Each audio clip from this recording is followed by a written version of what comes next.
नमस्कार दोस्तों, मैं आपका दोस्त उत्तम। आज की वीडियो में पोको X3 Pro स्मार्टफोन के अंदर gaming test, PUBG test, graphic setting, heating test सब कुछ डिस्कस करने वाला हूं।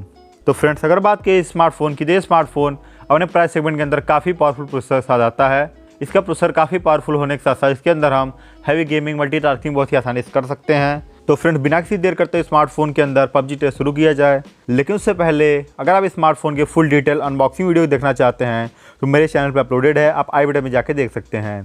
तो इस वीडियो के अंदर मैं इससे कुछ हाईलाइटिंग फीचर्स को ही डिस्कस करूंगा। तो फ्रेंड्स, अगर इसके डिस्प्ले की बात की जाए, इसके अंदर हमें 6.67 इंचेस की फुल HD प्लस एक IPS LCD पैनल मिल जाता है जो 120 हर्ट्ज से रिफ्रेश रेट से सपोर्ट करता है। और स्मार्टफोन में प्रोसेसर की बात की जाए, इसके अंदर हमें क्वालकॉम स्नैपड्रैगन का 860 7 nanometre based octa core processor मिल जाता है। और इसके GPU की बात की जाए, इसके अंदर हमें एंड्रिनो का 640 GPU मिल जाता है। तो फ्रेंड्स, ओवरऑल ये CPU और GPU काफ़ी पावरफुल और कैपेबल हैं। इसके अंदर हम multitasking, heavy gaming, video editing, photo editing बहुत ही आसानी से कर सकते हैं। फ्रेंड्स, जैसा आप लोग देख सकते हैं, मैं इस PUBG को ओपन कर रहा हूँ। तो PUBG ओपन करने के बाद सबसे पहले मैं आपको अगर ग्राफिक सेटिंग दिखा दूँ, इसके अंदर हमें स्मूथ पे एक्सट्रीम मिल जाता है, मेनली हमें HDR तक एक्सट्रीम सपोर्ट मिल जाता है और हमें अल्ट्रा HD पे अल्ट्रा फ्रेम रेट्स मिल जाते हैं। तो ओवरऑल ये एक फ्लैक्सिबल लेवल का प्रोसेसर है जिसके अंदर हमें सभी मैक्सिमम सेटिंग्स मिल जाती हैं PUBG की। तो फ्रेंड्स, इस स्मार्टफोन के अंदर मैं क्लासिक गेम प्ले करने वाला हूँ लिविक के अंदर, और यहाँ पे मैं 1v4 खेलूँगा। तो फ्रेंड्स, आप लोग मेरे इस गेम प्ले को एंजॉय कीजिए क्योंकि मैं काफ़ी एग्रेसिव खेलने वाला हूँ।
तो मुझे उम्मीद दोस्तों कि आपने मेरे इस गेम प्ले को एंजॉय किया होगा। तो फ्रेंड्स मैंने इसके अंदर HDR के अंदर गेम प्ले किया था और स्मूथ फ्रेम रेट के साथ इसके अंदर मुझे काफ़ी अच्छे फ्रेम्स देखने को मिले।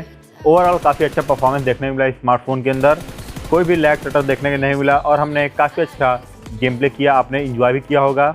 तो फ्रेंड्स अगर हीटिंग की बात कीजिए तो इसका टेम्परेचर लगभग 45 डिग्री सेल्सियस के आसपास गया था मैक्सिमम, आप जैसा देख सकते होंगे।